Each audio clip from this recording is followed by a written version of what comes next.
Hello everybody. आज हम बात करते हैं करंट के एक और इम्पोर्टेंट न्यूज़ की।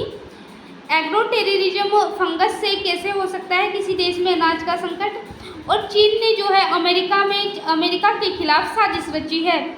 एग्रो टेररिज्म पर जो है वो चीन उतर आया है और अमेरिका के खिलाफ इसने खतरनाक साजिश रची है। क्या भारत के लिए भी यह भविष्य में खतरा बन सकता है? आगे हम इस खबर की चर्चा करेंगे। खबर क्या है?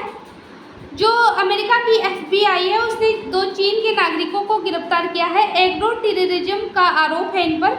फ्यूजेरियम और ग्रामिनेरियम जो है फंगस है उसकी तस्करी का आरोप इन पर लगा है। फंगस से फसलों को भारी नुकसान और अरबों डॉलर का खतरा हो सकता है। क्यों है चर्चा में? अमेरिका में 3 जून को जो है एग्रो टेररिज्म का एक दुर्लभ मामला सामने आया है। अमेरिका की जो जांच एजेंसी FBI ने एग्रो टेररिज्म यानी कृषि आतंकवाद जिसे कहा जाता है उसकी साजिश में 2 चीनी नागरिकों को गिरफ्तार किया है। फ्यूजेरियम हेड ब्लास्ट नामक यह फंगस है जो उसकी तस्करी ये दो चीनी नागरिक थे वो कर रहे थे, और ये फंगस है ये अमेरिका लेकर आए थे ताकि, और जो ये फंगस है ये बहुत ज़्यादा खतरनाक है जो भविष्य में फसलों के लिए बहुत ज़्यादा खतरनाक हो सकता है। अब बात करते हैं जो चीनी नागरिक है वो गिरफ्तार हुए हैं, किससे है इनका संबंध? अमेरिका की जो FBI है उसने 2 चीनी नागरिकों को पकड़ा है। उनका नाम जो है यून किंग जियान और जून योंग लियो है। इन दोनों को साजिश रचने, तस्करी व वीज़ा धोखाधड़ी के आरोप और जो ये टेररिज्म है एग्रो टेररिज्म, इसमें जो फंगस है उसको फैलाने का आरोप इन पर लगा है।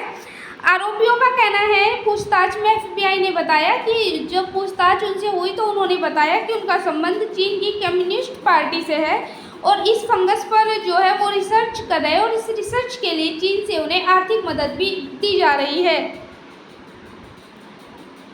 क्या है एग्रो टेररिज्म? फसलों व इंसानों के लिए क्या खतरा बन सकता है ये? फ्यूजेरियम हेड ब्लास्ट जिसे FHB फंगस भी कहा जाता है यह फसलों के लिए बेहद ज़्यादा खतरनाक है। यह गेहूं की फसल को भी बर्बाद कर देता है और अन्य जो फसलें हैं मक्का और चावल की फसलों को भी बहुत ज़्यादा नुकसान होता है। इससे जो है अगर ये किसी देश में भी है इस फंगस से जो है वहाँ पर उस देश में खाद्य सुरक्षा जो है संकट पैदा हो सकता है और कृषि आतंकवाद को अब जो है इसका हथियार के रूप में इसे देखा जा रहा है।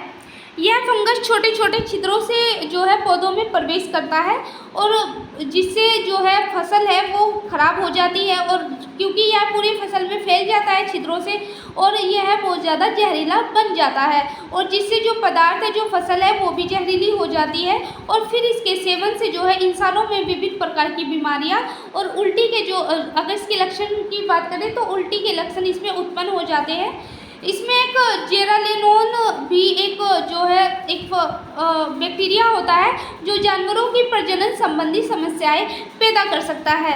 तो जो ये वर्तमान में जो ये फंगस है जो चीन ने साजिश रची है अमेरिका के खिलाफ, अगर हम इसकी बात करें तो अब तक जो है कोरोना महामारी हमने देखी या फिर जो है दो देशों के बीच आपसी जो सैन्य संघर्ष है वो देखा, लेकिन अब जो चीन ने नया पैंतरा अपनाया है, अमेरिका को जैसे इसने फंसाया है, कृषि आतंकवाद को अपना इसने हथियार बनाया है ताकि जो खाद्य सुरक्षा है उसका संकट पैदा हो सके, तो ये भविष्य में किसी भी देश के लिए बहुत ज़्यादा खतरनाक हो सकता है। अमेरिकी के जो ऑर्डिनरी जेरोम गोब्रोन जूनियर है उन्होंने कहा कि अगर यह योजना बनाई गई है ये किसी भी राष्ट्र के लिए जो है सुरक्षा का खतरा बन सकता है। अगर इस फंगस को हथियार के रूप में इस्तेमाल किया गया तो यह अमेरिकी खेती को बर्बाद कर सकता है। अब बात करते हैं अमेरिका में कैसे लाया गया है यह फंगस। FBI के जो निदेशक है उन्होंने कहा कि जो जियान है वे इस फंगस को अपनी यूनिवर्सिटी है जो उनकी मिशिगन की लैब में ले गए थे और वहीं लियो ने जो है 2024 में डेट्रॉइट एयरपोर्ट के जरिए इसे आयात करने की कोशिश की थी।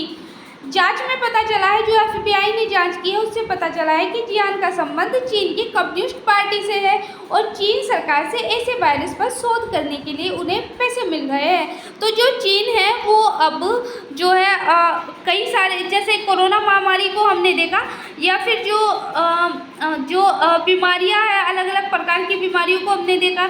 और जैसे जब कोरोना आया था तो उस समय भी जो है चीन पर यह आरोप लगा था कि कोरोना फैलाने का आरोप भी चीन पर ही लगा था। तो ऐसे ही अब जो चीन है वो जो है ये फसलों से संबंधित आतंकवाद को अब बढ़ोतरी दे रहा है। और जैसे जो FBI ने जांच की है उससे ये पता चला है कि इस वायरस पर शोध करने के लिए चीनी सरकार उन्हें पैसा दे रही है। और जो जियान है, जो ये आरोपी है, ये चीन की कम्युनिस्ट पार्टी से जुड़े हुए हैं। तो इन सबको देखते हुए लग रहा है कि चीन अब जो है वो जो फसलों का आतंकवाद है वो बढ़ावा दे रहा है और इसको ये अमेरिका के खिलाफ जो है साजिश रच रहा है। भविष्य में भारत को भी चीन से जो है चीन के इस फंगस से खतरा रहना जो है इससे अलर्ट रहना होगा, क्योंकि जो है एक जो रिपोर्ट है उसमें कहा जा रहा है कि भारत को इससे अब अलर्ट रहना होगा, क्योंकि जो चीन है अगर वो अमेरिका के खिलाफ जो ये साजिश है वो रच सकता है, साजिश कर सकता है, जो फसलों का जो आतंकवाद है ये फैला सकता है, तो वो भविष्य में भारत में भी इस फंगस को फैलाने की पूरी कोशिश करेगा। क्योंकि जो आपसी संबंध है भारत और चीन के, वो लद्दाख को लेकर कुछ ज़्यादा खास अच्छे नहीं है, झड़पें बार बार देखी जाती है। तो आने वाले भविष्य में जो है, आने वाला जो वक्त है उसमें जो है ये फसलों के आतंकवाद को भारत में भी फैलाने की कोशिश कर सकता है। तो इससे भी भारत सरकार को अब अलर्ट रहने की ज़रूरत है। तो ये आज की हमारी करंट की न्यूज़ थी। Thank you so much.